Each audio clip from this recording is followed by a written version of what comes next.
Organissima, New York. Your exotic skin, hair, and beauty source, and your one-stop shop for all your natural and organic skin and hair care, featuring authentic organic Moroccan oil and prickly pear seed oil and much more. Bringing you only the best, straight from the source and proudly produced in the USA. So what are you waiting for? Shop today, Organissima, New York. Your beauty is our duty.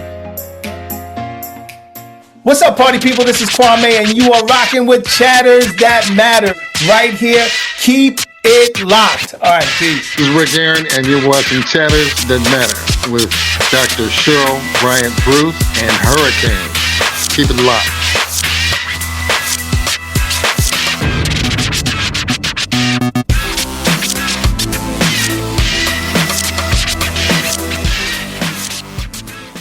Hey, hey, hey, you know me. It's Dr. Cheryl Bryant Bruce, MD, the celebrity doc. And you are here with Chatters That Matter. Let's talk about it. And I am here with my co-host, my show host, Hisham Elenmati, Hurricane H. What's up? And we are here this month for this particular episode celebrating autism awareness. This is a big topic.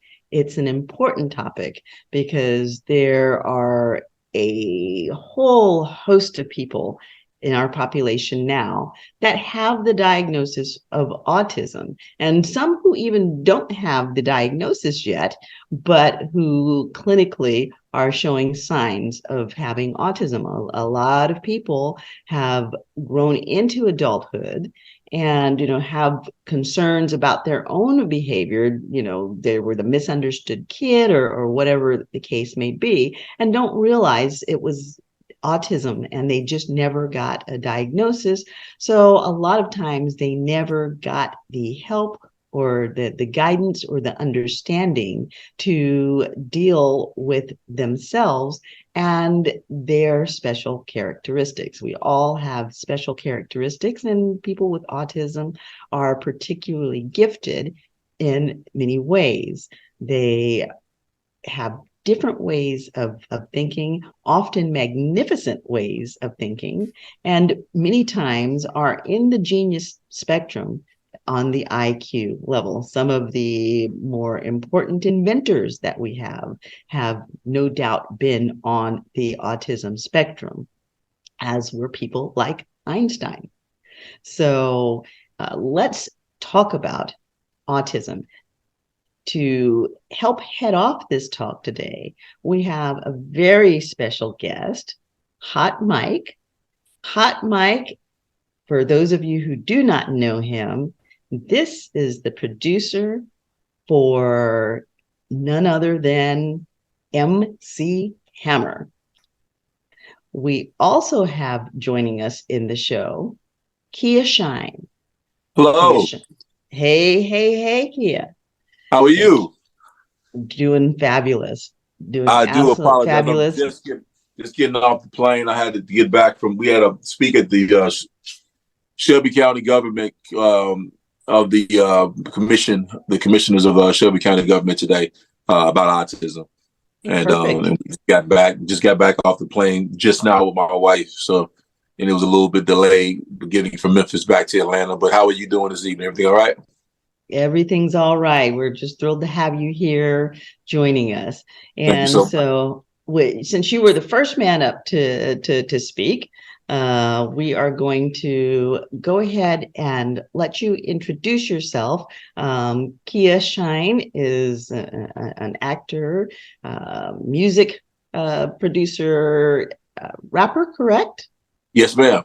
That is correct. And an autism advocate, as you can see here. And an autism advocate. You know what I'm saying? Indeed.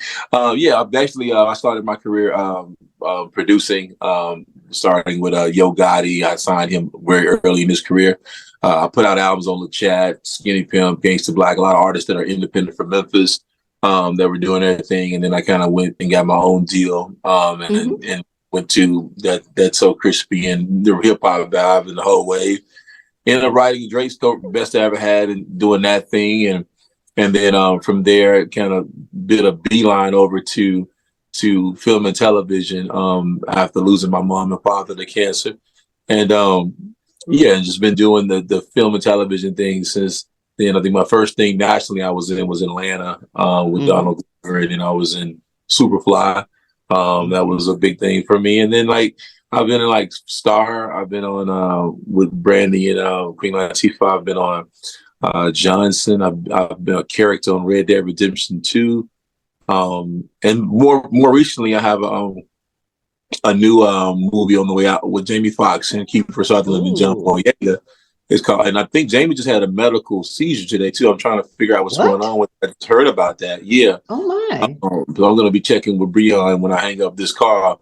Because we got. Make sure you get back to us and let us know about that, okay? Yeah, because I just heard about that, and I'm going to make sure he's okay. But we have a movie called They Clone Tyrone that I'm in, and it's going to be on Netflix July 21st. It's going to be premiered at the Black Film Festival this year. Okay, so perfect. Yeah, so but nonetheless, right now this month I'm just heavy on the autism awareness and acceptance because April is World Autism Month, and I have a son, Jameson, who's in the other room in there. And and he's my special genius boy with autism. He was diagnosed with severe autism, nonverbal, but he will be speaking. When he was 2, and he's now 12 now. And yeah, it's just been my whole advocacy. People look their whole life for their purpose in something that they could give to. Well, God put my purpose in my lap with my son, and being able to be an advocate and standing in solidarity with him, as well as parents like me, as well as other kids like him with different abilities. So that's been our mission, and we just been turning up the gas this month because we just released our new website, autismadvocates.org, which is a place to build community for those that have little babies and little kings with special abilities, you know what I'm saying, with different abilities. You know? Right. Yeah. And that experience of becoming the parent of a child with special needs, it is such a humbling experience. I also had a child with special needs, and from it, I founded the Gregory Center for Exceptional Children and Families. And at the time that I founded it, I actually thought that it was going to be for children with developmental disabilities. And we were still in the process really of putting it together when the media found out that we were doing it. And so they asked to come out and interview us, a bunch of women sitting around with literally curlers in our hair and stuff, planning this out. And it's like, sure, when would you like to come? And they're like, well, we're on our way right now. So that launched the Gregory Center overnight. Literally, I had to turn off all of my phones because people were blowing up the phones. And what the interesting thing about it was the majority of the calls came from parents of children with autism, because there was such need for information, for support, for community. Yes, I truly agree with that fact that there's been an underserved community with resources seem to be limited as it pertains to autism. And and we just, my wife and I, over the last decade, we're dealing with our son. We realized that, and we're like, well, look, we've got to step it up, and we've got to just start to build community and transfer this information and talk and just trying to figure this thing out. You know what I mean? It takes a village to raise any kid, but with a child with a different ability, it takes more than a village. It takes almost a city. So yeah, I mean, just being able to be that, because a lot of times when you have a child with a learning disability or different abilities, excuse me, it's gonna be an isolating thing. You know, you can feel very isolating. So you want to, we need a safe space for individuals like ourselves to be able to come and talk, to be able to share ideas, feelings, and just, and communicate. So that's what we're super excited about, autismadvocates.org, and building a community and getting out here and just starting the conversation, spreading awareness, acceptance. It's like awareness, acceptance, and then inclusion. Inclusion is the big part. And that was really a good chunk of the reason that we started the Gregory Center, because we wanted the inclusion. We wanted these children to be, part of their friends, part of their community, part of life. And at that time, children who had disabilities, whether it was autism or a developmental disability, were, they were pretty much squirreled away in the closet. They were dirty laundry or something that you had to hide. And we really wanted to bring them out and show that they are not disabled. They are differently abled, and they can contribute so much to the community. Now, hold that thought, because I want to tap in with Hot Mike, who has a completely different perspective on this. You and I are talking as parents of children with disabilities or different abilities. And Hot Mike is coming from the angle of someone who has had to deal with it personally. That's correct. Hot yes. Mike, if you can tell us all about yourself and what your journey has looked like. Well, for those who haven't done the Googles yet with me, I did my biggest project was with Capitol Records. I didn't produce MC Hammer, wrote music for him, did composition. He had an entire stable of artists, and I've worked with all of them. So my primary introduction into the music industry was through him. And how that happened is we both met when we were in the military, when neither one of us knew anything about the music industry. And so why did this guy named MC Hammer turn up in the music industry? Well, partly because of this kid that came into the military. I finally had some money, because that was part of my plan.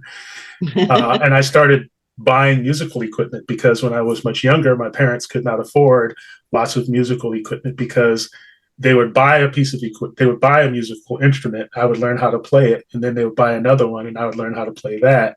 And so when I was much younger, like from 7 to 13, no one really knew what to make of me, even in my own family.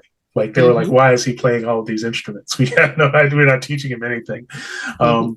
So by the time I was in my teens, in the late 70s, early 80s, I was being dubbed, Prince, because that's when he started to come out and he was doing the whole instrument thing.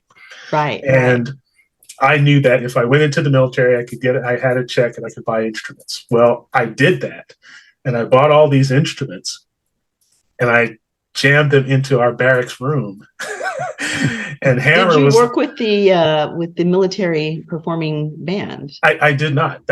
I was just in the military just for a job, basically. Okay. And I brought all these instruments and boom boxes and all this stuff into the room, and that was MC Hammer.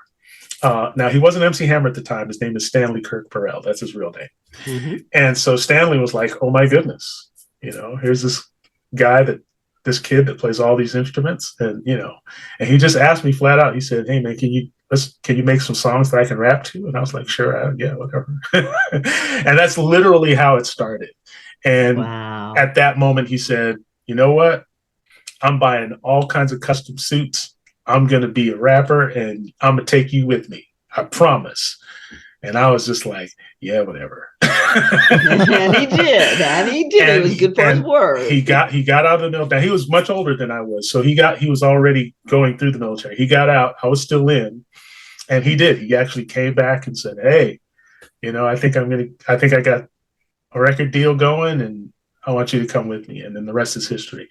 So how did that whole thing start? Well, it started because when I was much younger, there was something very specifically different about my processes, the way I processed things, and the way I did things. And if you ask my mother, and I always tell this to people, if you want to know anything about the way an autistic child becomes an autistic adult, is you can just interview my parents. Okay. They're both still alive. They're both still here. My mom, I told my mom the other day, I said, a documentary company came to me, and I'm one of 6 people that they're filming in this documentary, autistic people. And I said, look, if you want to know anything about me, just interview them. Interview MC Hammer. They will literally tell you everything that you need to know because they all have had to deal with those quirks and those Right. things that the routines, the things that Right. they know them and they have no problem telling anybody. And I said, look, you can ask them. I can tell you all day, but just like that story I mentioned earlier about the person who I brought to dinner, I don't remember a lot. Because of what's called with most people who are on the spectrum, they have what's called mind blindness. Right. And mind blindness is just simply, I'll do a thing and I won't remember anything about the details of that thing. But if someone told me, I'd go, yeah, I remember something about that. Yeah. But then that's about it. But a lot of things in my lifetime disappear. So as a person on the spectrum, and I'm diagnosed. I'm not just somebody that's like, hey, I think I'm autistic. I've been to universities. They've scanned my brain. I've gone through the whole concept, whole situation. Right. And one thing that I learned about being a person who is on the spectrum, if you do not have a specific gift that can propel you to being able to take care of yourself as you get older, you are in trouble. Right.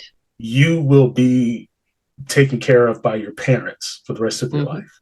And not because you can't do anything, not because you can't work, or not because you don't have the ability to work. I know plenty of people who are on the spectrum and they have jobs and they do well, but those jobs are specialty jobs. Like I know a gentleman, his specialty is British European vehicles. That's his specialty.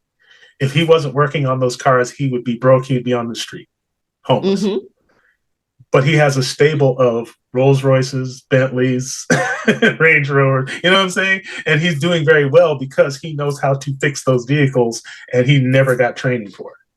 And isn't it the case that usually there will be something at which people who are on the spectrum are singularly focused upon, and they are brilliant at it? That is correct. To this day, and I love talking about this because I have proof of all of this. When I was 16 years old and still in high school, I took a sheet of paper and I wrote on that sheet of paper exactly what I was going to do, which was to be a music producer. At the very top, I had music producer. And then at the all the rest of the way were all of the things that I was going to need to do to get there. I still have that piece of paper to this day. It's kind of yellow and looks like it's burning, but I still have that list. And so I've always been singularly focused on, I need to be a producer of music. I need to be a designer of music. I need to be a composer. I need to be all of these things. So one, I have to learn instruments.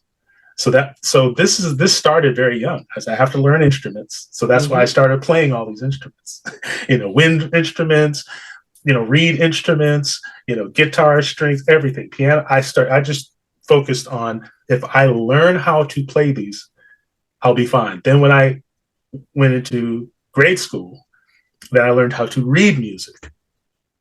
So I learned how to read music. So I was like, okay, this is what a major seventh is. So in my own process, I felt like if I did all of those things, I would be good at being a music producer. Right.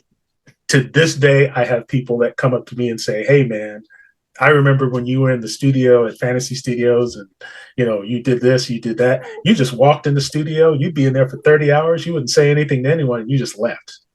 Yes. Go in and do your job and you're gone. And that's literally what I did. Let's talk about that. Now, that is something that is typical of people on the autism spectrum. The key thing that you said is you would go in and do your job and not talk to anybody. How much was communication an issue for you as you were coming through? So communication was particularly frustrating for the people who I would do work with. And in part because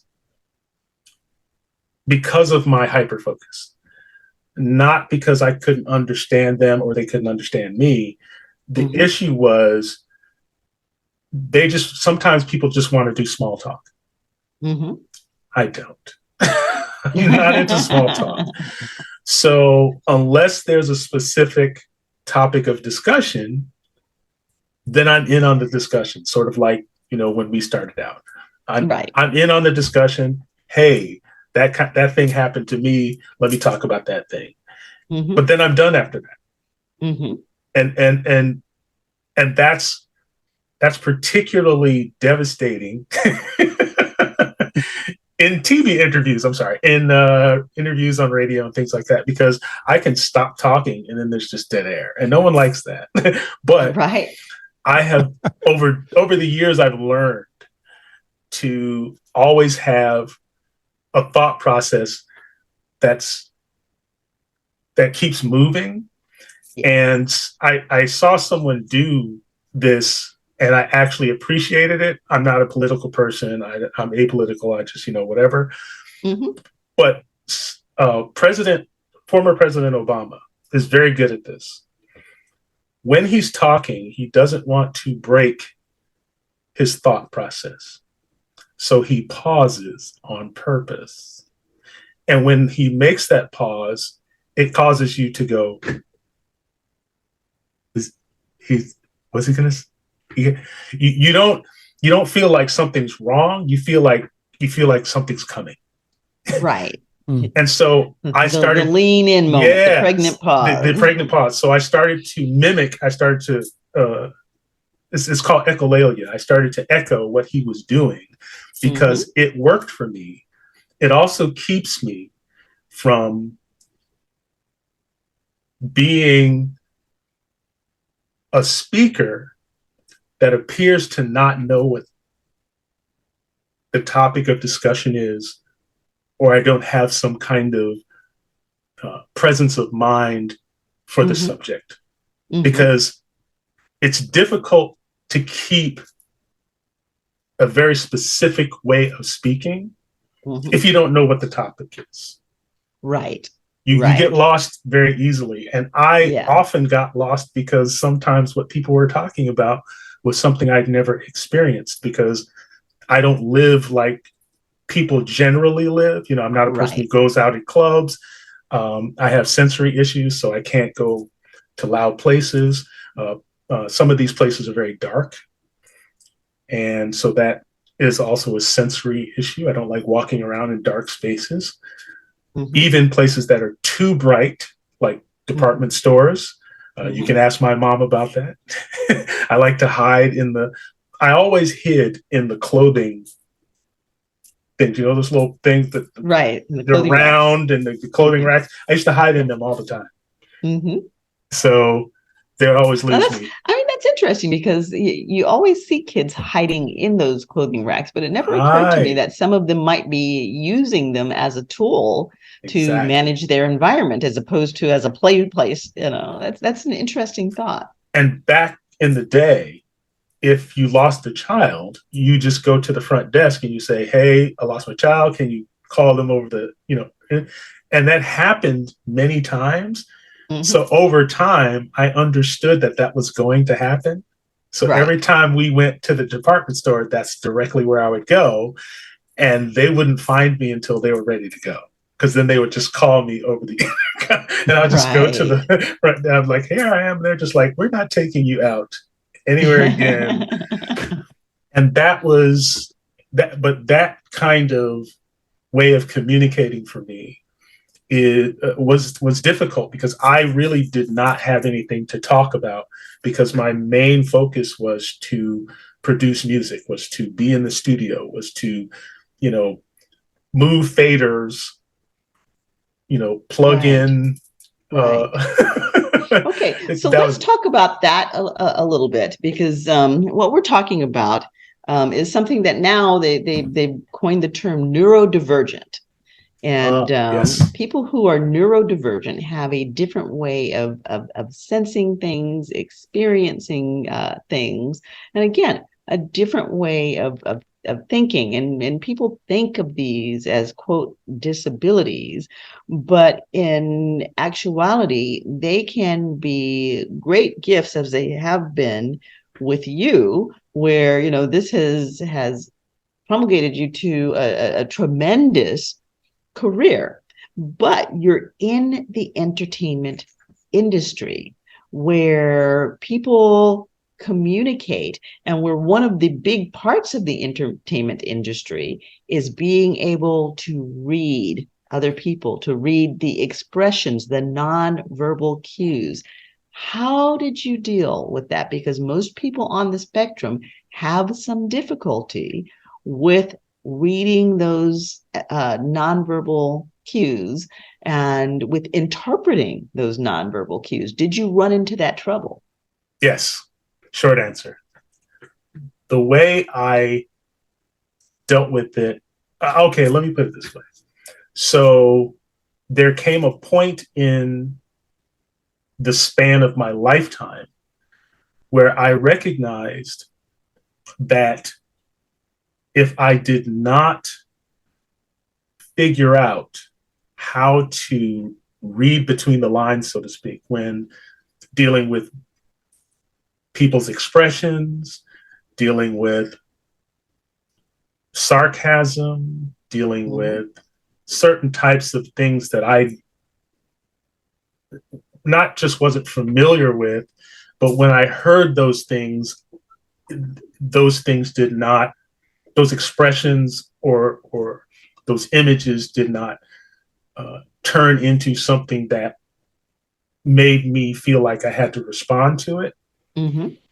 And I started to see how people were, I started to see how it was affecting my ability to work, especially in the entertainment field, because there's so much that's unspoken. There's so much that people say, well, we want your idea on this, or we want your opinion on this, or what kinds of, things do you think we should do with this? And sometimes I was very brutal. I'll give you an example. I was working at an independent label, Bellmark Records. Bellmark Records was run by Al Bell, who also ran Motown at one point. He started at Stax Records, turned it around, made it a big thing, Sam and Dave, the whole nine, we know that. So Al Bell, who I really, really dearly just love as a human being, because he kind of shows some of the same behaviors that I do in terms of communication. He's very blunt, straightforward. If anybody's met him, they know. He told me flatly, because someone called him and said, "Hey, Mike can produce one of your artists, one of your signed artists." And so he put me on the phone and he said, "Mr. Buckles, you have 40 seconds, 40 seconds to convince me that you can produce this group and give them hit music." I did it in 38 seconds. Okay. And he waited those remaining seconds before he said anything. And he basically said, "Hey, I'm convinced. Sounds like a plan. I'm flying you out." So when he flew me out, I did the music. Everybody loved it. He did the whole Motown thing. 8 out of 12 people, said, "Yeah, this is a hit song." And they proceeded to start processing the song through, the wheels of, production. Right. So I did the music, created it, composed it, matched it up to the band. There was guitar players, there was this player, whatever. And so when that all happened, he said, "Well, I have a team here that's going to do some remixes, and they're going to do this and they're going to do that." And I said, "Cool, that's fine." And he said, "I just need you here so that when the remixes come out, I want you to give me your honest opinion about what those remixes sound like." And I feel it coming. And I did. Well, I told him, I said, hey, you know what? The sweet spot is 432 hertz and 85 dB, between 80 and 85. And I'm not hearing, the proper amount of bass. And this sounds a little tinny. And boy, the guy who did the remixes did not like that. So I bet he didn't. that ruined my relationship with the producer, not with Mr. Bell.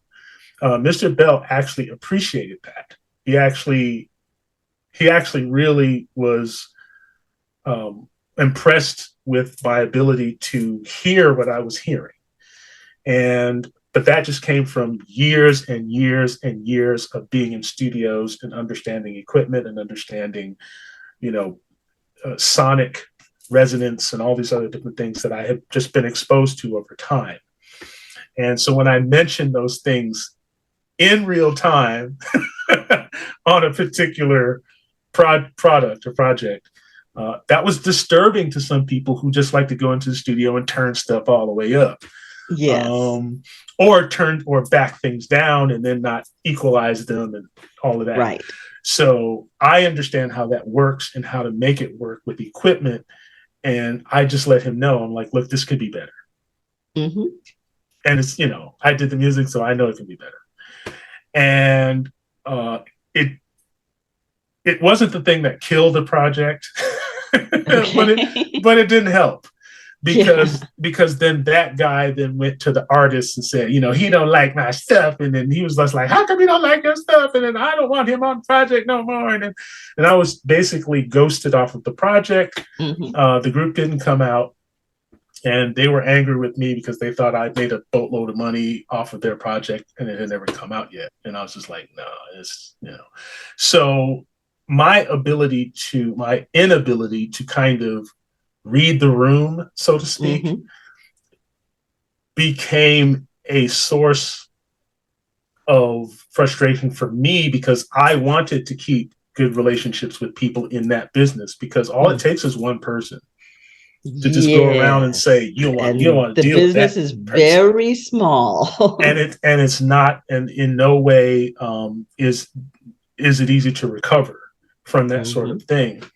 So I understood that was a problem, that was an issue that I had to fix because, as Kia was mentioning, there was nothing then. There was no community that was there to say, okay, this is how he's communicating, this is what's going on. And, there was no intermediary, and especially for somebody that looked like me. Yeah. Now let's talk about that. Because talk about invisible children. Black children on the autism spectrum are truly the invisible children and probably some of the least understood people on the planet. Let's talk about what that experience is as a Black man on the spectrum. There's several things that come to mind because of just my own personal experiences. I'll just be blunt and it's all out there on the internet. So, but I was married twice and divorced twice. And in part, my marriages did not succeed primarily because, and I'm just speaking on my half of it because I can't speak for them. Right. But on my part, it was always difficult to communicate directly with me because I was always very linear in my communication. Right. I was very businesslike even in relationships with my wives, which is not kind of, it's just not cool. But I had no other way of knowing how to get my point across except direct. Right. And over time, and I'll explain how I learned this over time, I recognized that when you speak to a female person, that there's a whole different set of neurons and synapses and things going off that are going off in me. Now, The one thing that I recognized based on something my mother told me was that, and this is where I started to recognize it. So I had a child very early Mm-hmm. in the first relationship.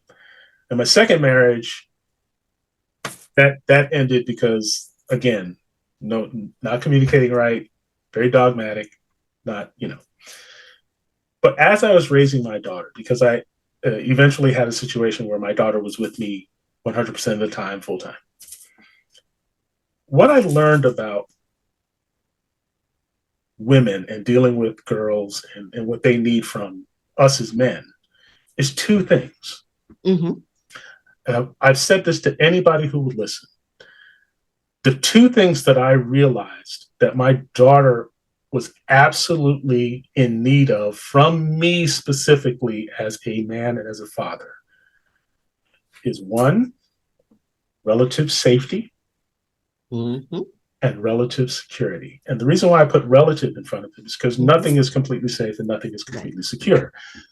But those are the two major things that if those things were covered by me, she's cool. Mm-hmm. Dad, I need to be sure that, this, and this. Okay, yes, no problem. I'm safe. Pops, I need shoes. Do we have, food, security, right? So she's cool. Once I understood that these are major motivating emotional responses that come from girls, women in particular. And even my mom mentioned this. She was like, yeah, she's like, that's why they target us, in marketing. We buy things in threes and fives. Right. Absolutely. So she said, this is something that is not new. It's not, so I started to learn that there is another whole, not just way of communicating, but a way of listening. Mm-hmm. And sometimes people aren't talking to you so that you can listen to them. They have body language. They have ways that they're, you can tell when somebody's having a bad day and they don't say anything. Yes. So those things I started to pick up as I was raising my daughter. This took an entire decade of me just not being in any other relationship, just dealing with my daughter. Mm-hmm. And my mother said something to me. She was just like, I have no idea how you're raising this daughter because you do not have one feminine bone in your body. and I think, and I feel like that statement comes from the fact that I'm very Spock-like in how I deal with things. Yes. And so she could not understand, well, how are you teaching her how to do her hair and how to, da da da. And I said, I just do the hair. I look it up in the manual, say, okay, you got to twist it this way, and boom, there you go. But you can't teach somebody how to do their hair that way. Right. And that was the whole point, which is why over time, eventually, a family friend was like, boy, just bring over my husband and my house and we gonna do your girl's hair. And I was just like, okay. So I understood that there were certain things that if I opened up a manual, I could do them because that's the way my brain works. I did that in the military, but that's not the way you run life. Right. And it took me until I was in my late 40s and right as I was turning 50, that's when it kind of clicked, and I was really starting to kind of key in on how to read people. And if I was going off on a topic or a subject, I would stop myself and go, time to listen. I literally had to do that. So the frustration cost marriages that I had. It cost some level of communication that could have gone better with my daughter. I always tell people like I could have done that better, but I just, anytime you're tossed. But you did it and you stayed the course. So I stayed the course. Applause for you. Well, and often I appreciate the applause. I'm humbled by any of that. But the bottom line is, we all have circumstances and responsibilities that no matter how hard we try or whether we want to or not want to, in my case, I loved it, but we have to follow through. We have to do the thing because, like Hurricane said earlier, time just it just keeps moving forward. It's not, she was going to be like, 6, 7, 8. Right. Not, it's just, that was just going to keep happening, whether I wanted Now, it to was happen she or on the not. spectrum as well? So we never got a chance to determine that. Mm-hmm. And sadly now we won't have a chance because she's passed away, but and that's probably a story that I don't want to talk about at the moment because that's still very fresh. She passed away in 2016. So as an My adult, condolences on that as one who has also lost a child. thank you. Not a club you want to be in. It is definitely not a club, and just a bit of information that I learned about that. There's expressions for someone who loses a spouse, widow or widower. There's expressions for someone who, a child when they lose parents, an orphan. But there's no expression in any language. And I'm sure you know this. I'm sure you've been through it all. You've heard it out. There's no expression in any language for a parent that loses a child. None. Because it's completely out of sync When the normal routines of life, and we can't make it make sense. When I learned that, it really hit me just how unnatural that is. Exactly. And so there's nothing that people can actually say, but the one thing that I always go back on is all of the good things that we did, the things that we shared together, the things that she learned about me, the frustrations we both had, turned into laughs later, in her 20s. Yeah. So it was eye-opening. I learned a lot about how I had to teach myself how to be as great a communicator as I possibly could. Mm-hmm. I read a lot of books. Books like this one. If it shows up right, Think and Grow Rich. Yeah, Think and Grow Rich. Stuff like that. I actually put things in my head on purpose to say, okay, maybe there's another way to do things so that I can get different kinds of results for myself. And so that's what I did. I actually started feeding myself information. Since I don't watch TV, I don't own a television set. And my grandmother, back when I was a toddler, told me that the television was the devil's eyeball. So she told me that, and I was like, okay, I am never. and you're very concrete and literal about that. One of the things with the autism spectrum is if you say something, you better be real clear about what you're saying because they will take it and run with it as gospel. Once she told me that, I was like, okay, I would never own a television ever. And so I don't to this day. Wow, what is that, like 50 years now? But again, I always use the word frustration versus something that's a word that describes something that's more tragic, because frustration for me is everything. Mm-hmm. Frustration for somebody who's on the spectrum is everything. Right. Because you can become frustrated by the smallest things. Right. If something doesn't smell right, it'll ruin everything about your sensory circumstances. And it'll stop you from doing everything. I can't stand the smell of cigarette smoke. Mm-hmm. So if I'm going somewhere and someone's just standing in front of the building smoking where they're supposed to, that doesn't matter that they're doing the right thing. My sensory circumstances are like, I'm going home. I'm done. I'm smelling smoke in the whole. Okay, and that's real, because you don't want those kinds of things to control the way you deal with people, because it comes out in communication. Right. You know what I mean? It's like those frustrations are always verbalized because you want people to understand that you're hurt in some kind of way. And that is something that I did from the time that I was very small to now even. And again, I still have to catch myself. I still have to go, that's no one's gonna be okay with that, bruh. You're gonna have to change. And as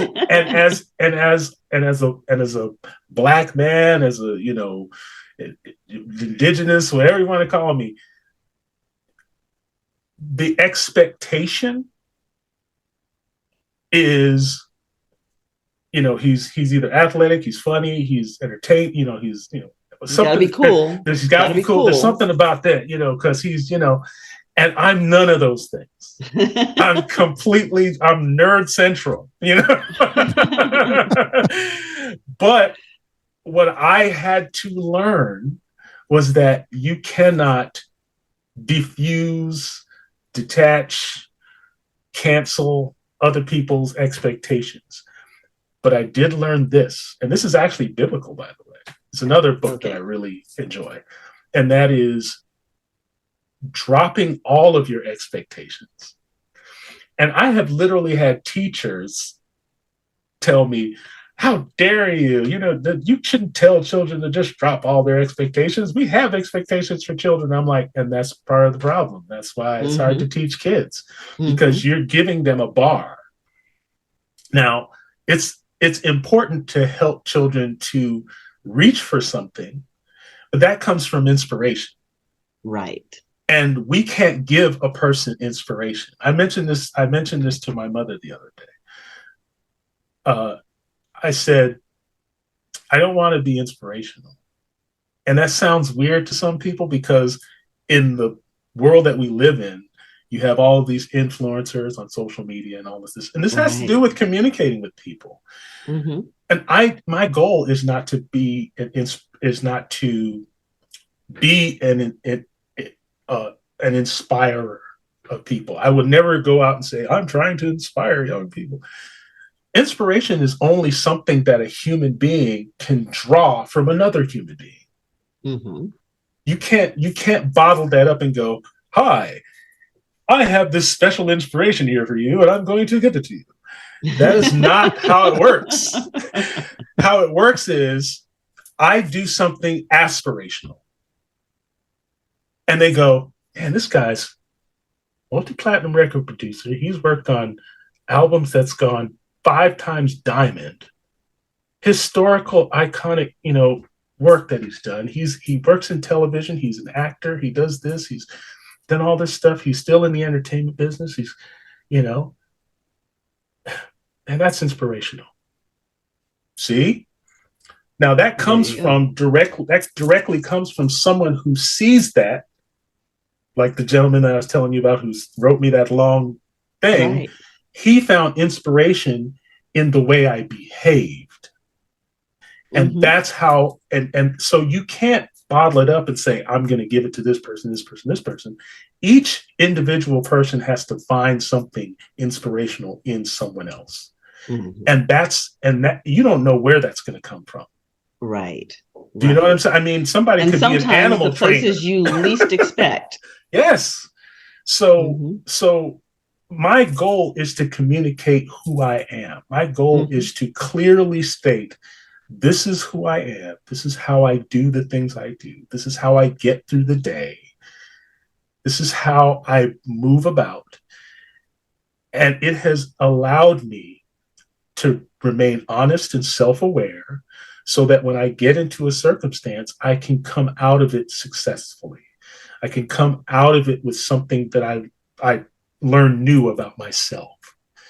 Now, let's talk about your success as an actor, because that has to have been incredibly difficult for you. I know that when I was acting, the minute that agents would hear that I was a doctor, there would be these walls that would go up, and they would say, well, you can't possibly be an actor because, you're scientific and you can't possibly emote and feel. Right. And here you are in a very concrete world that doesn't necessarily understand the innuendos and the finessing of feelings and subtle communications. How did you find success in the world of acting? So I was going to see if I had the book available to show you, but But there's an actress who wrote a book about acting, and I'll find it and mention it to you at some point. But what that book did was tremendous for my acting career. Okay, so the book basically defines acting as this. The biggest example she used was the biggest person as an example she used was the actor who did the Rocky movies, Sylvester Stallone. Okay, so when we watch those movies, I almost don't even have to say anything. When we watch those movies, we get the same feeling every time we see the movie. No matter how old it gets, we already know what the ending's going to be.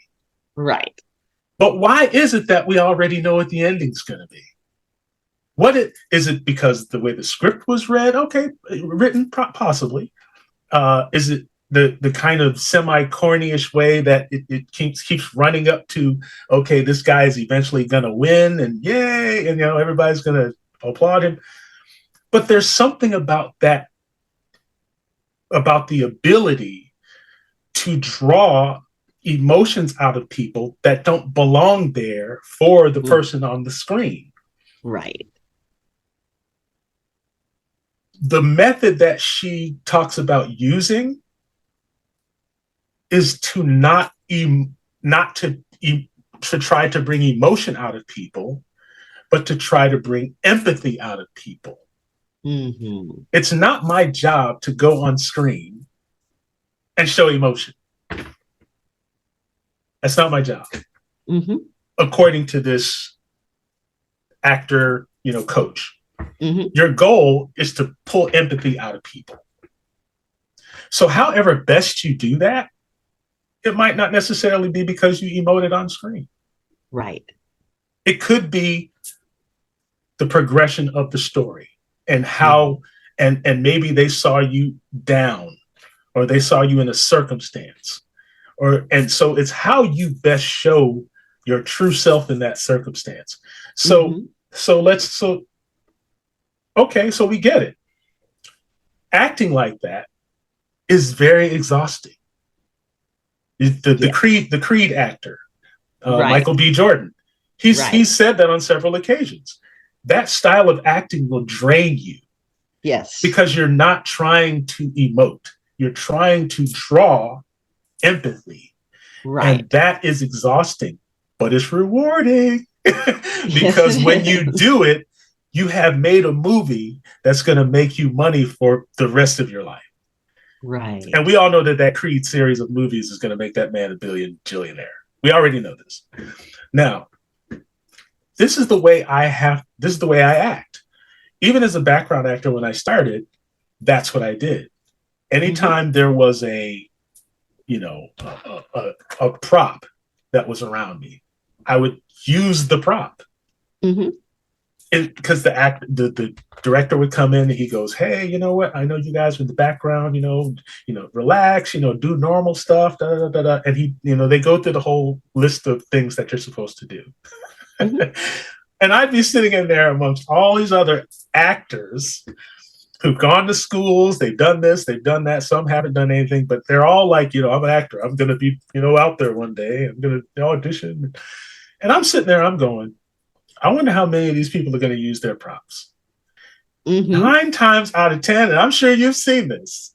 Yes. They don't touch any of those props. They just sit there like lumps on a log, and they're like, am I going to get on camera? Is this the right, angle? And all I do is I sit there and I figure out how I'm going to use the prop. And every time I do that, I get featured.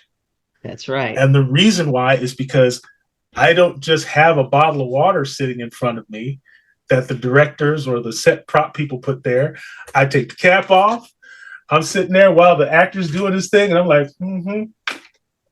okay, this is a great meeting. All right, whatever. I'll take a pen, and I'll just be like, Okay, all right. Well, I don't want to be here. Whatever. No, and so I'm doing all of that, Mm-hmm. and guess what that does? It draws It empathy. engages. It engages people, and so Mm-hmm. people are like, and I'll never forget it. The first time I did something like that, people focused on me. They were like, "Man, he looks like he's bored at that meeting. He looks like he doesn't even care about what they're talking about." So even though the main actors are doing what they're doing, people are focused on me and going, "This is he? Did he just drink some of that water? Is he, And that's what you want to do as an actor. And guess what? That doesn't take from me. It doesn't take me having to be emotional, Right. which is something that I'm not good at anyway. I'm either smiling all the time or whatever, So my whole thing is when I'm acting, I just use what's there, try to pull empathy from people. And when I do that, that's what works. And I don't know when this independent movie's coming out, and I'm really bad about keeping track of these things. But I literally had a director walk up to me and he goes, "I need for you to cry." Whoa. He said, Which is "There's a dead person right here. It's a dead kid. And we just found him, and you know what? It's you know the family, you know the wife and the husband, and you just found the kid. You're close with their family, and you got to cry." And he just looked at me. He said, "Can you cry?" I was like, "Yeah, sure. Why not?" And no one on set believed me. The primary actors, nothing. They were just like, "You just going to cry just on the spot like that?" And so, guess what? I I had the one memory that we just recently talked about. I had that one memory, mm-hmm. the biggest hurt that you could possibly have in your life, and I just instantly called it up. And when I called it Yep. up, I was bawling like a baby. And Mm-hmm. the director hugged me after the scene. He told me, "Get this man a trailer. This guy, this man is amazing." I mean, all this kind of stuff. And he even remembered me, the next time, for some more work. So that's how I'm able to do the job. Is I look at it as a job. My job is to draw empathy from the audience, is to get the audience involved, no matter how small a role I'm playing. And, eventually, hopefully, I get a much larger role, Mm-hmm. some better auditions. I'm horrible at auditions. I'm horrible But at auditions too. yeah, I I can't, hate auditions. and especially now because I just can't connect. they always ask you to do this on Zoom now, and they're just like, "Well, you should Yes. do a virtual audition." And it's like, yeah, I'm acting in front of a bottle of water. Hey, Yeah, so right. Exactly. Exactly. I can't make the I can't. connection. Yeah. So, but anytime I'm on set, I click into certain types of things that I teach myself Right. that fit my personality or fit Mm-hmm. my ability to process things. And that's what I call it. It's a process because I don't know what else to call it. Well, life's a process, and just existing is a process. And whether you have autism or on the spectrum, and I mean, my personal belief is that every single person on the planet is on the spectrum somewhere. So it's just a matter of recognizing where on the spectrum you're landing. But it's all a process. It's just a process. And it's a dynamic process. Yes. I tend to agree with that last comment you said, that we all fall into some level of spectrum because we all have personalities, characters, and different ways of behavior. Mm-hmm. And whatever it is, I mean, autism is still a discoverable, progress work, whatever you call it. It's not as clear as people may think. I'm listening to a lot of stuff. I love people who are on the spectrum. I love the shoot from the hip thing. I love the honesty and the simplicity of it. And I think that if everybody was like that, we'd have a much less complicated world. It's a straight shot. Well, Hurricane, you brought up the point of, and you did as well, Dr. Cheryl, is that the spectrum itself, right? The word, it's just the meaning, Yeah. it is a spectrum. Exactly. And someone who really focused on that, who's also in the autism community, is Dr. Temple Grandin. Temple And Grandin, I love her. I and love and her. me and Dr. Temple Grandin have spoken on different occasions, but in one particular occasion that we spoke, I think I was in Canada doing a book signing or something, and we talked on the phone, and her pet peeve, if you will, is when certain parents were coming to her because she was very popular. She's had movies made of her, the whole night. Yes. And her big issue was, I'm kind of putting her on blast, and I don't want to do that, but I love her so much. But she said there would be parents that would come up to her and go, my child made this drawing. My autistic child had this drawing, and she's just like, okay, that's great. So what are you teaching your child? Well, I'm just going to let my child draw and, just let her do her thing. And it's just like, no, what are you actually teaching her to do? Like she's not going to be able to just draw her way, through college or, Right. whatever, and if you've ever met Dr. Temple Grandin, her life, her mom did not play. No. You know what I'm saying? And Temple doesn't either. Yeah, you know what I'm saying? Her mom was just like, nah, you ain't biting nobody today. You gonna cut that out. Yep. That's not cool. Yes. Trying to be, So her whole thing is, yes, be kind to your children, but even if they have autism or some other, delay of being able to do something or an ability, don't coddle them. Yes. Actually challenge them to the degree that they can be challenged, and let them shine. Don't just, allow them to just, hey, you know what, this is as far as I'm going to go and I'm good with this, because you never know what that child is capable of if you do not give them something extra to challenge them with, to give a little push. And my mother really identified with Temple Grandin's mother. She read Temple Grandin's mother's book and just went crazy. She was like, this is me. This is me all day. And she did that with us. She always challenged us. And my father was big at that too. And I think we can talk about him too, because I think that he's on the spectrum and he's just never been identified, because in my mind, he's the genius that I want to be like at some point. But yeah, the spectrum is wide, and just like Kia said, his son is nonverbal, but that doesn't negate brilliance.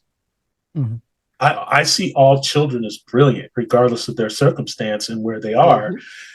If we think that first, then they're capable of anything at that point, because you're thinking that this is who they are. So you're going to give them that energy. And just because his son is on that end of the spectrum, it doesn't matter. You can still communicate with somebody that's nonverbal. Yes. I know a lot of nonverbal people. Sometimes they communicate things that are very profound. Oh, listen, I know a lot of people that are nonverbal on the spectrum. I actually had a debate with one because she didn't like something that I said. And so she got on her keyboard. She was like, I got something to say to you. So we have, and again, I love that.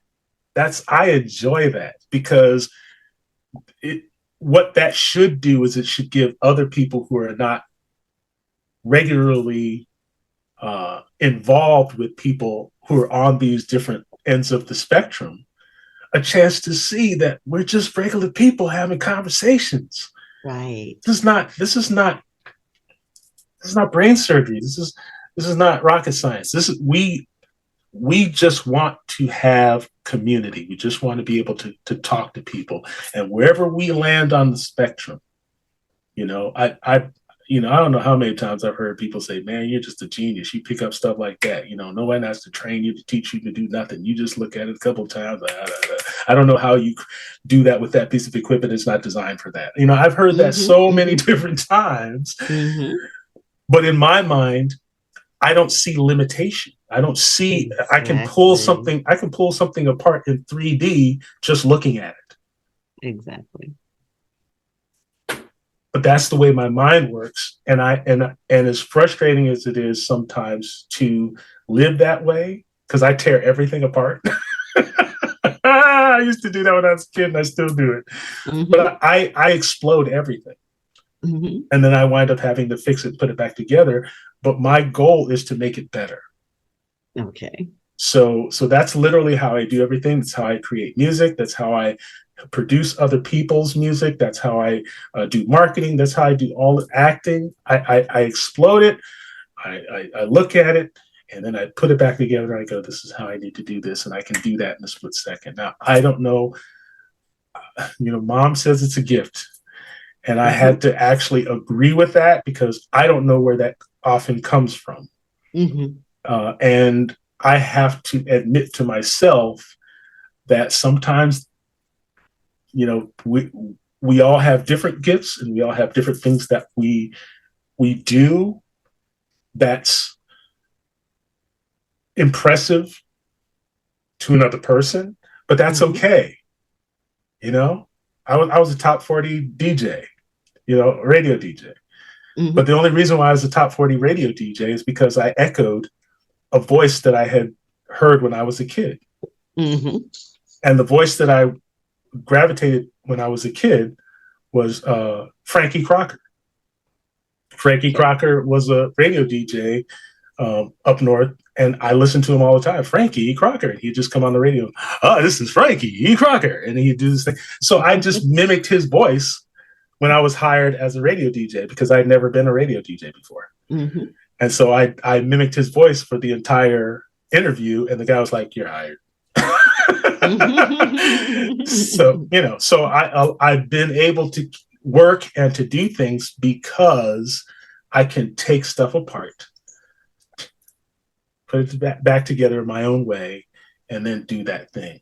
So I've been very fortunate in that because I do know the struggles that people on the spectrum have because of their inability to communicate. And in my circumstances, I've always communicated by echoing other people, and that impressed other people enough to hire me, to pay me to do something. And that's why I make it. Not everybody can do that, I suppose. Mike, you mentioned something about their inability to communicate, or the inability to communicate. I think it's just the inability to communicate as expected from, others. Expectation. Exactly. Yes. I think that's the biggest problem, is that we always expect certain way from certain people. It doesn't matter whether you're expecting or not. There's expectation of how you're supposed to. What is the normal? How we do things. You're just doing it your way. And unfortunately, we might, when we say we might, not understand everybody's way because we don't know how they do it. And so you'd have to adapt to that. And, I think, Doctor, you said it the best, differently enabled or abled, rather, right? So that's what it is. It's a different way. I mean, you said you explode things, you break things down, and you put them back together. That's how you do. You talked about the acting, and the way you were describing it is the same way when you said, I'm going to be a producer and I'm going to put a list of things. You use that prop, to operate with it. So that's your thing. You set a goal, you work towards it. That's the way you do it. And you adapt to the situation as needed. You don't think too much. I think that's the problem we all do. We keep thinking, overthinking, boom, boom, boom. It's stuck in our heads. Yeah. And we get all of it lost. And it's like, what is the task? I mean, when you go to work, spectrum or no spectrum, you go to work, there's an expectation. People want you to do 1, 2, 3. Right. And then you're like all over the map. So you just cut in that whole short thing and you're doing it correctly, the way it is, the way you know it. You said something about the kids, when you were a child, how it was. It is not easy, for especially when you talked about the doctor's example and how parents come in. It's like, I want my kid, and stop cuddling them. I think people cuddle people today, regardless. Everybody's being cuddled too much, as opposed to hey, we got to challenge people. and people don't understand what's going on, and you have to, like, the challenge is what drives the diagnosis or the case. Like I can't tell what you want if I don't push, right? And so I want to push more, I want to challenge more, and you're going to give more. That's how it works. I mean, you've touched on so many things, but one thing that you said, all across, is that it's all organized. Yes. Everything to you is organized, like 1, 2, 3, step 1, 2, 3, 4. I could use a little bit more of that organization. Exactly. I mean, at the end of the day, I think if we all kind of just focus on what we need to do and do it correctly and focus on things, we will have much better outcomes. I'm sorry, but that's reality. Yes. We're a tool of the map, and it serves you well. And we talked about spectrum, different levels, but at the end of the day, like I don't share this a lot, but my brother-in-law is actually autist. I mean, full spectrum, and he's got. But one thing, again, same rule. He is solid about his things. His times are his times. If he needs to do something, his clock works. He's going to do it exactly how it is. Nothing changes his mind on whatever he's planned to do, and he'll do it exactly the way it is. Can't tell him, you can't change things. No. And once he is set on it, that's it. His trust is limited to certain people. If he has one way of thinking about it, and that's it. Yeah. So it's a lifestyle, and there's nothing wrong with it. To be honest with you, I don't see it that way. I see it actually is it just him. That's the other thing. People are who they are, and we have to accept that fact. That you are who you are. And yes, and by the way, there is no such thing as normal, at least in my book. No. Everybody's crazy, and you just have to pick which flavor you like. It's like ice cream, That's right. I mean, listen, we could go on, and I mean, I have been quiet. I'm listening, but I mean, you've put in so much stuff, into the show and the audience. Yeah, I do that. I tend to do that. It's been fantastic. It is awesome, fantastic. Man. I've learned a lot, and I had one question though. I mean, by the way, before I do the question, one thing you said is when you were in the military. Military requires organization, discipline. Oh, I've got a story for you. I'm sure you do. But I was going to ask, like, how hard was it, or how easy was it for you to work with the system? I think in a way, if you did exactly what you did, then everything is organized and you follow, boom, boom, boom, step, you're going to be just cool about it, and you're going to move on through it. Probably did. I don't know. I mean, you obviously did somehow. So actually, this is perfect, because it's a perfect segue into how the military worked for me. So my father and my mother were both in the Air Force, and my father was an Air Force sergeant. And what he made me and my brothers do, and this is actually a family thing. We laugh about this now, but he used to make us. We made the bed. Made them with hospital corners.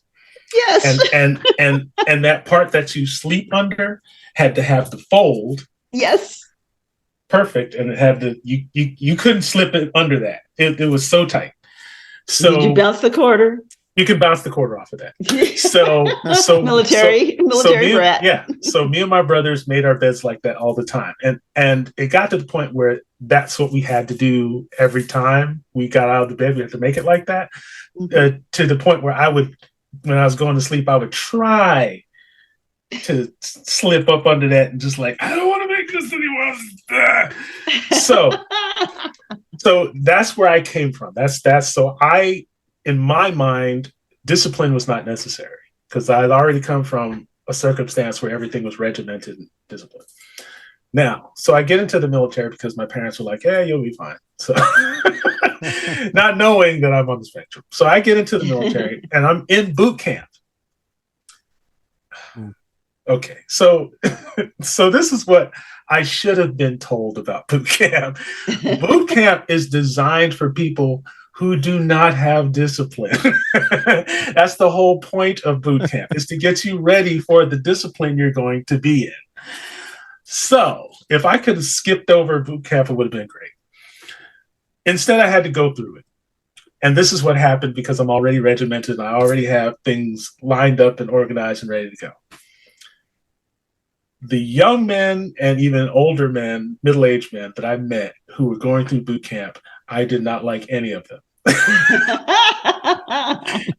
Not only did I not like them, I didn't get along with any of them. And part of the reason was I literally thought that they were stupid. I'm putting it all out there. It's going to be online. Just might as well just put it out there. I literally thought that they were stupid. Now, I thought that they were stupid because they didn't know how to follow direct. A lot of them did not know their left foot from their right foot. Right. They didn't know that if the company commander said, "Don't look at me, look past me," they were still looking at him and they were crying. And I was just like, what's wrong with these people? Like, seriously? It's easy for me to look past someone. It's, don't look at my eyes. Hey, no problem. I don't want to look at you anyway. So for me, it was the easiest thing to do. When they gave me an instruction, I just did it. Mm-hmm. So now I'm in this company of people who I don't like because none of them know how to follow any instructions. And here's the thing about boot camp. When one person gets something wrong, everybody pays the price. Everybody gets punished. See, I didn't even have to finish that. Everybody gets punished. So I was like, why am I here?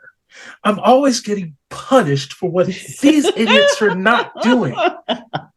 So I got so frustrated. There's that word again. I got so frustrated that I went to the company commanders. I walked into the office by myself. They're both sitting in there. I walked into their office and I said, put me in another boot camp company. Let me start off with a whole nother group of people. I don't want to be here anymore. No one here knows how to follow directions. No one knows, why am I being punished for their stupidity? I'm out. I can follow instructions. They're not, we got guys wanting to jump out of windows and they're Mr. Mamas, and I'm done. They looked at you like, and they looked at me like, how are we going to deal with this one? So they did something I thought was absolutely brilliant. And I actually took a lesson from this to this day. So I complained that they're not doing this. They're not in left, right. They don't know what they're doing.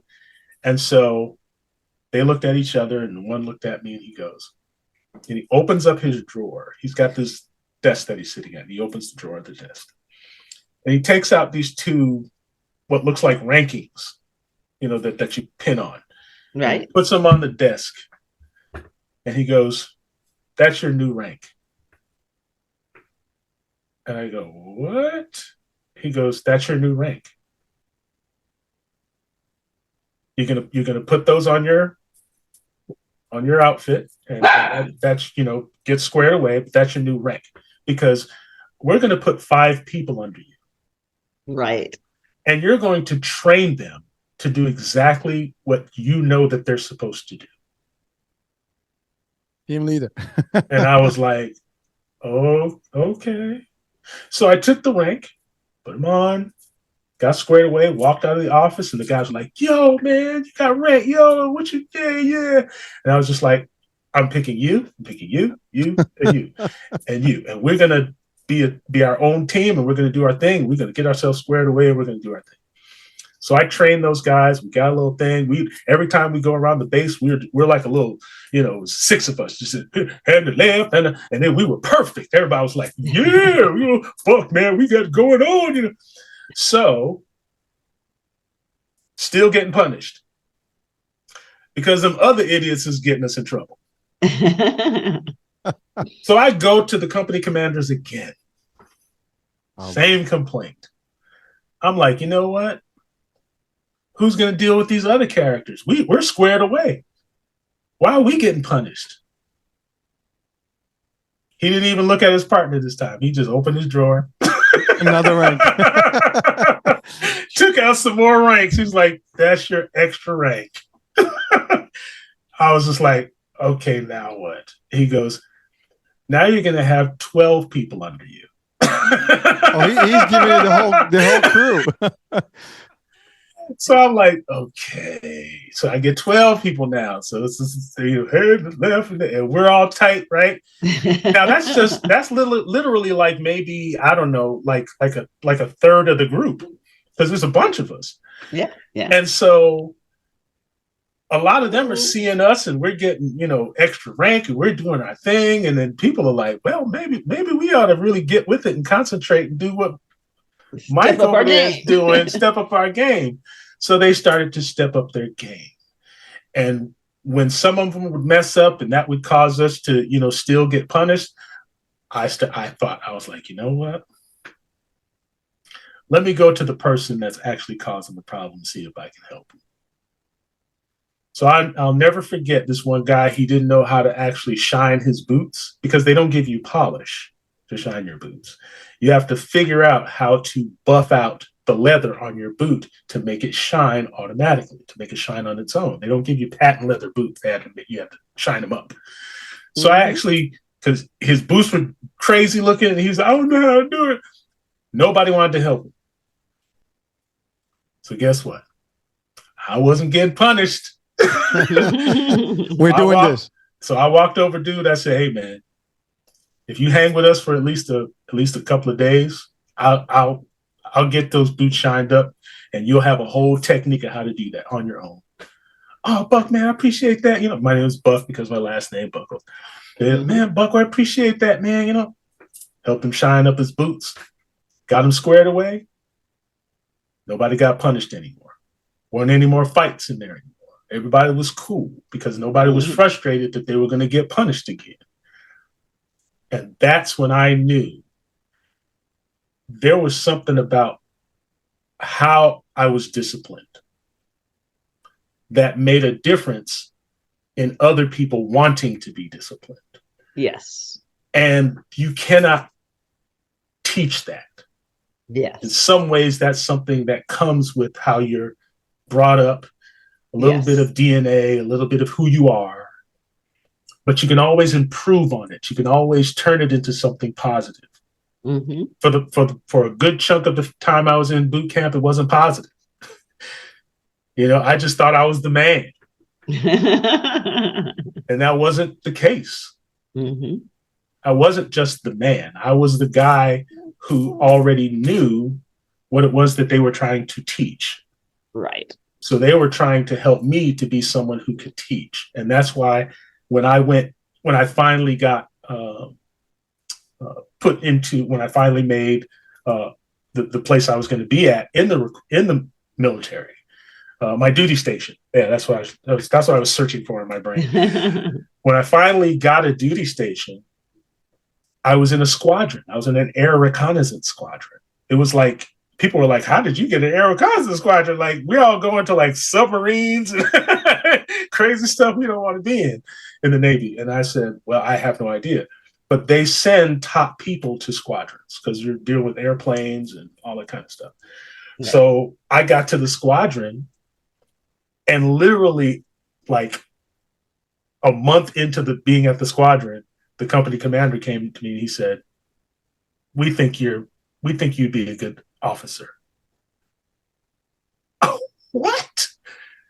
So then they wanted to train me to become an officer from the ranks of, enlisted. Mm-hmm. So they were teaching me all kinds of stuff. It's actually how I learned about cryptology.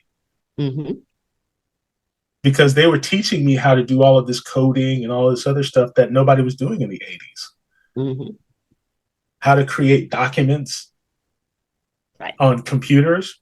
Remember the black screen and the green letters? Oh, yeah. And the Matrix. Oh, yeah.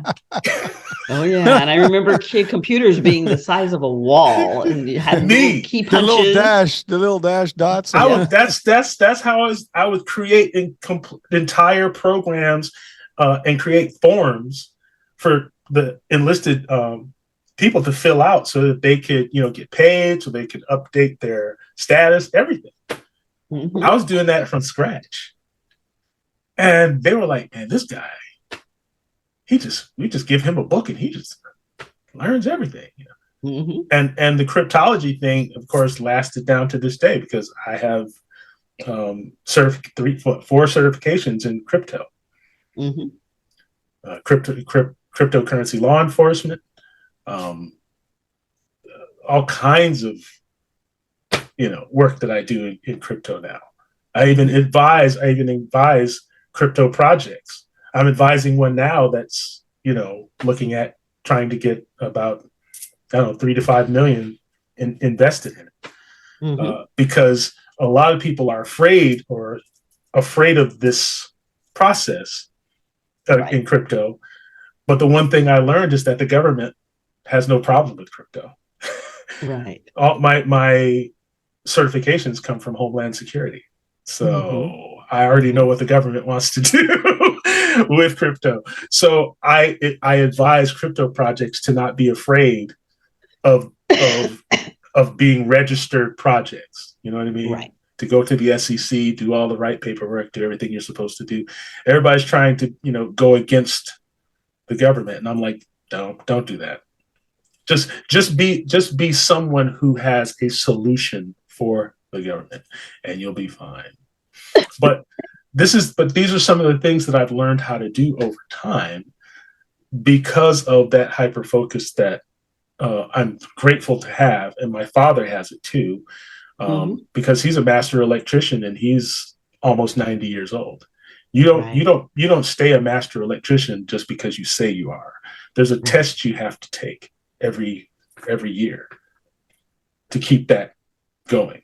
So he still has the wherewithal to take those exams and still come out on top and be a master electrician. That's amazing to me. Absolutely. Absolutely.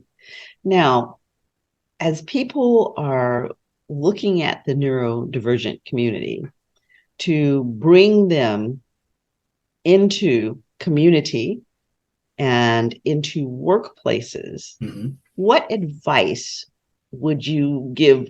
Twofold. One, what advice would you give the person on the spectrum?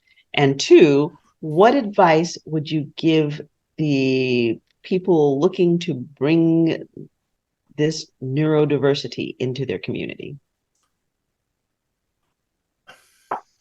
I'll say this. As a person on the spectrum, have as much as you can, have an open mind about who wants to help you, right? Try not to be so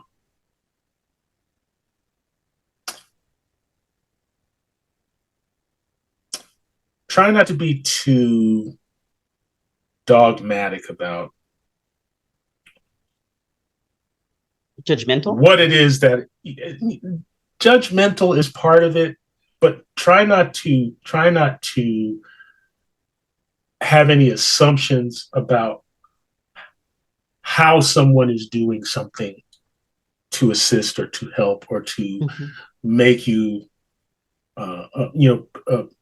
bring some sort of relief to that community. That's the one thing. I've witnessed this with a lot of people on the spectrum who I am friends with, who I'm, know casually. There is a running suspicion of people who are not on the spectrum and what their intentions are. Right. That I'm telling you, I know that. Right. I know that for a fact. Right. And that did not happen by accident or some form of imagination. There have been things that have been going on in the autism community that's not part of the autism community. Right. I dubbed it about a decade ago. I dubbed it the autism cottage industrial complex. Right. Because that's basically what it turned into. People were looking for ways to make money off of something that they could turn into a pity party. Right. For their 501c3. Right. And I was adamantly opposed to that. And I became involved with a lot of organizations and groups that were opposed to that. So that I think that crosses over into all of the realms of people with different disabilities, because I mean, especially in the deaf community, I really see that as well. Yeah. So so that can stymie any kind of growth and any kind of real cohesive type of community growth in this space. But I caution, my brothers and sisters who are like me, and to give people an opportunity to prove themselves, to give these spaces an opportunity to prove where they're at and what it is that they wish to help us to do. In terms of other people, the best thing I could tell another person is to really, really sympathize and empathize with people on the spectrum who've been through the ringer. A lot of us have been through trash. We've been through a lot of stuff, and there's no way for us to recount how much garbage we've been through in dealing with, the autism cottage industrial complex. Right. Groups that try to take advantage of people on the not just people on the spectrum, but their parents, their guardians, people who are taking care of them. Yes. And what has happened in certain circumstances is that sometimes those parents get to a point where they're like, well, my child, even though they're on the spectrum, they don't believe in what I'm doing for them. And so it creates even a even more toxic environment where now you have autistic adults, saying, I don't talk to my parents anymore. Right. They're involved in that cult autism, group or whatever. Right. So just for those people who actually want to help, those people who want to be involved and to be helpful to people who are on the spectrum, just be kind. Just have deep empathy and sympathy for anything that can trigger us, because so much has been happening that has triggered us. And there are a lot of people who are like me that talk the way I was telling you I was in the military, right? They'll come into a space and they'll be like, oh, you guys are an autism, organization? Yeah, you're probably all idiots. But they're not being mean. It's just that they have been experiencing the behavior of certain people, and now that's locked in.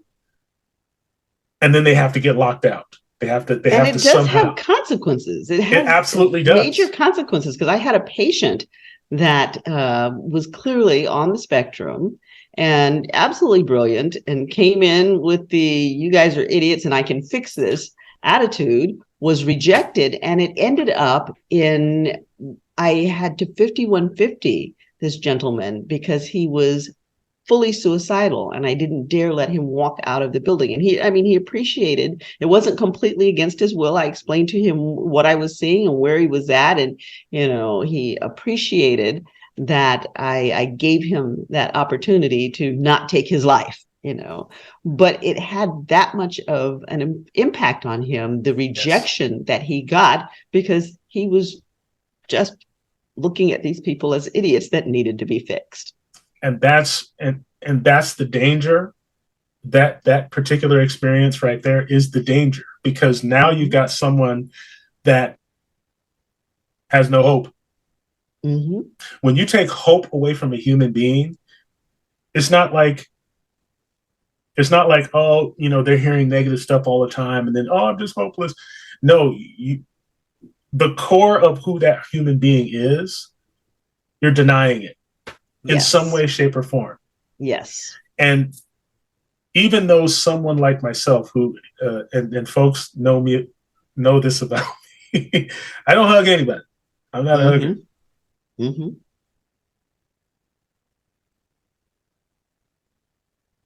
You lose Mike? I think we froze. Well, we've lost communication with Mike, and this has clearly been a very deep and certainly interesting conversation, and Kia had to bounce out. And I totally understand where Kia is, because he has a 12-year-old, and he's just come in off of a trip, and the 12-year-old is in the other room. The 12-year-old is on the spectrum, very involved. He has his hands so full at this particular moment in time because there's been disruption in the environment of this 12-year-old. So, frequently they'll have meltdowns, and there has to be a reorganization for the child. So we appreciate that he was able to come on and join us even for a short while, and we will make a point of bringing Kia back, and we'll address this maybe even next week, from the perspective of a parent raising a child on the spectrum, because it is a very different perspective.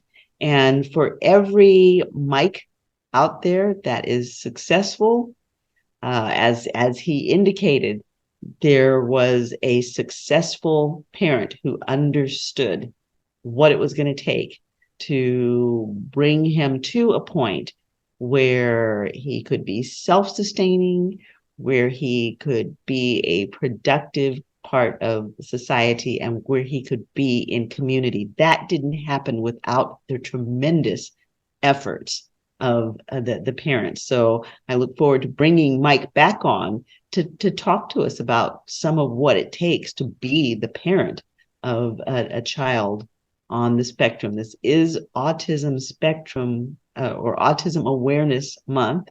And so we certainly will be talking more about it. We thank you for joining us for this very important show. And we hope that you take some of what you heard out and really process it, think about it, and think about how you yourself fit into the community with people who are on the spectrum, whether you are someone who is on the spectrum, which again, I say we're all on the spectrum somewhere, or whether you're someone who is bringing another person on the spectrum into your community and hoping to support them well. So with that being said, any last minute words you want to throw out there, Hurricane? No, I mean,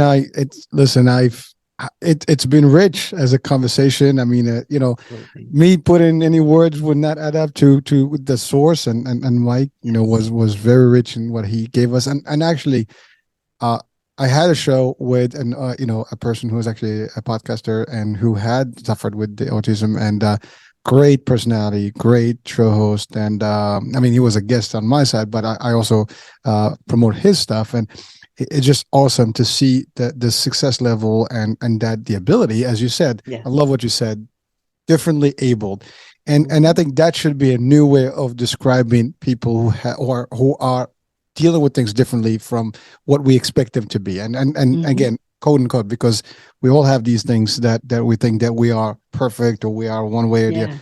Yeah. No one is perfect, and we all have our own limitations. We all have our own, perfectly, working things, and maybe not perfectly working things. We're all perfectly imperfect. Yes. And there's nothing wrong with that. I mean, that's life. Yeah. And, but so I, this was awesome. And yes, it is an important topic. I have yet to, I've been trying to find actually an expert in autism to actually like a doctor or someone who actually specializes in the autism spectrum and defining it to a degree. And we will get to that. But definitely something that we need to also emphasize on and make the effort to promote and share and educate, because there is a lack of understanding of it. Yes. And especially when you have someone that is around you. And I think almost everybody has met or experienced or has someone in their realm that may have some sort of level of spectrum of autism, whether we know it or not. I mean, talking to Mike, I mean, he went to the military not knowing that he had, this. He diagnosed beyond that. So how many of us may not have diagnosed, or at least known, what we have until today? And, interestingly enough, a lot of people, the military flushes out autism in a lot of people. They never knew that they had it until they hit the military. And listen, I'm listening to it like, when you're like, military, you're solid, you want things to do a certain way. I mean, we talk about OCD, we talk about stuff. Who knows? I mean, there's more to it. That's why we want the expertise, Yes. to share with us like all these things and intricate things. And hopefully we can clarify for people what it means. It is part of life, and we have to understand it. We need to cope with it. I mean, again, you might encounter someone, even if, let's say, you don't have anyone immediately, but maybe at work, maybe in a street, Yes. maybe somewhere, on a trip. You never know. You will encounter someone. Yes, I mean, correct. You encounter people who are on the spectrum every single day of your life, and that is most of the time you don't even realize it. No, that is correct. And so we need to be aware. How do we handle it? I mean, sometimes someone says to you something and you're like, oh, you get all bent out of shape. You have to realize that not everybody is functioning the same way that you think they're supposed to. Everybody's different. Yeah. My brother always says, sis, don't you have any filters? Yeah, but you're right. Some people don't have filters, and even if you have filters, what does that mean? I mean, you just choose to be cautious, whatever. Some are diplomatic, some not. Some direct cut, shortcut, straightforward, whatever it is. Shoot from the hip. That's right. Like, hey, shoot first, ask questions later. But these are like, we laugh about it, but this reality of things, and the more we understand, that we live in a society, and that we share society, we share the world with others. And you have to always be conscious, at least be conscious, be aware, be sensitive. And by the way, this goes to almost every other aspect of life, not just autism specifically, but autism is big. I mean, I think Mike is just coming back. Yeah. At least we're close with him. So hold on, let me take him back. Mike, we lost you, but we were talking good stuff about you, so it's all good. You'll get to hear this. You'll get to hear about this when you see the actual final cut. So, okay. But we were closing the show, but definitely, we enjoyed this. I mean, Doctor, go ahead. You do the honors. Yeah, you were absolutely a gem, dropping nuggets of information, and in a way that everyone can understand, both those who are on the spectrum and trying to deal with navigating the waters, and those with whom they come into contact. You really laid it out very clearly, and everybody can benefit from it. And as Hurricane and I were just discussing, everybody is on the spectrum, and everybody is dealing with somebody on the spectrum. And I mean, it's just plain good communication skills. Absolutely. And in the case of people who are on the spectrum, we can learn to communicate in a way that's effective. It may not be in the same way that everyone else communicates, but we can learn to communicate effective. And that's why it is important to have these communities that have empathy for us, because as neurotypical people, you guys are always communicating. You're always talking to people. You're always interacting and in different spaces. And sometimes we're not, because we like to cordon ourselves off from major spaces because it's more comfortable to be somewhere quiet. Never threaten me with solitude.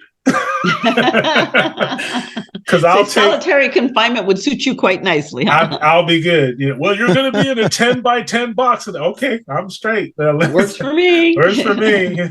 I'm good. Yes. I spent 2 years out in the country on a 10-acre ranch with a dog and a cat during COVID, and some of the best days of my life. I was like really good. So Mike, before we part, you are part of an organization that helps people basically get employment, gainful, revenue and income, and really train them into the industry, and specifically in the entertainment. What is the organization?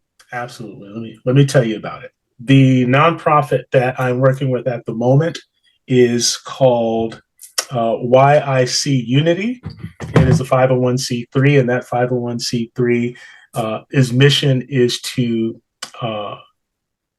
integrate and train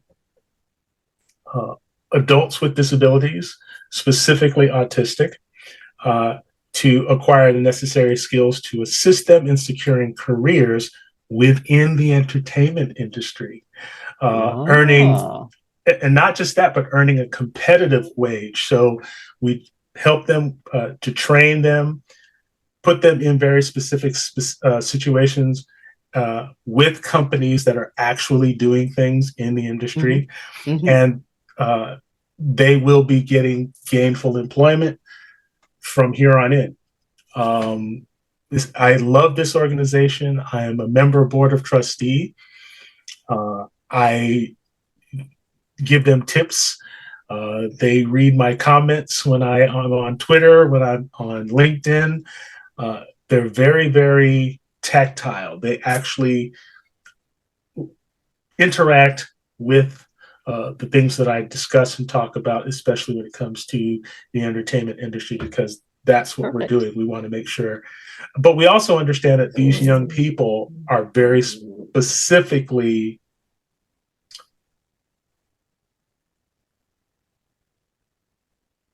good at being in these spaces because they do focus on the work. There's very little starstruck behavior.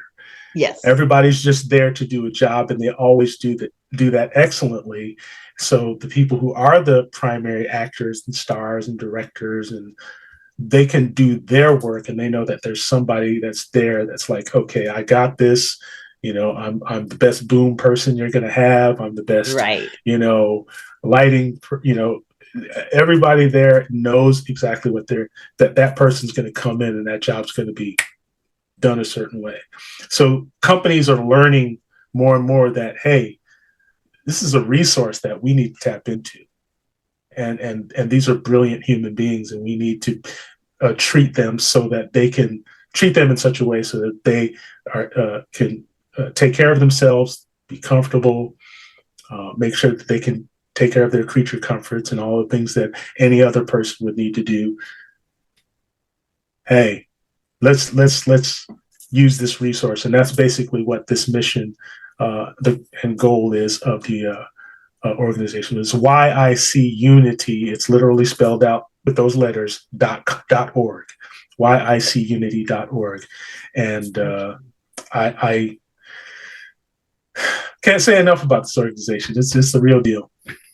And we will post the information on the site where you can, the website and where you can reach out and learn more about YICUnity. Yes. Thank you. Absolutely. Mike, we really do appreciate your insight and your communication, and we'd love to have you back to talk further about the subject. We were saying that we're going to bring Kia back to talk about it from the parent perspective and what it takes to raise a child that is such a gift as you are. So again, we do look forward to having you back again, and we will continue celebrating all of your successes. So thank you so much for joining us. Okay. Well, I will be following both of you on social media because I really like you guys. You guys are very, very, very encouraging, very, very humbling. Aspiring. I like with you guys. Very aspiring. There you go. Very aspiring. I was paying attention. There you go. I am drawing inspiration from you all. Love you, man. Love you guys. Appreciate you having me. Thank you. I'm humbled and honored, and I can't wait to hang out with you guys again. You have Likewise. been listening to Hot Mike on the show Chatters That Matters. I am your show host, Cheryl Bryant Bruce, MD, the Celebrity Doc, with my co-host, Hisham Elenmonti, Hurricane H. Remember to like us, share us, and leave a comment. This show is for you, and we want to respond to your needs. We're here to educate, inform, and entertain you. Chatters That Matters, signing off. God bless. ChatterThatMatter.com.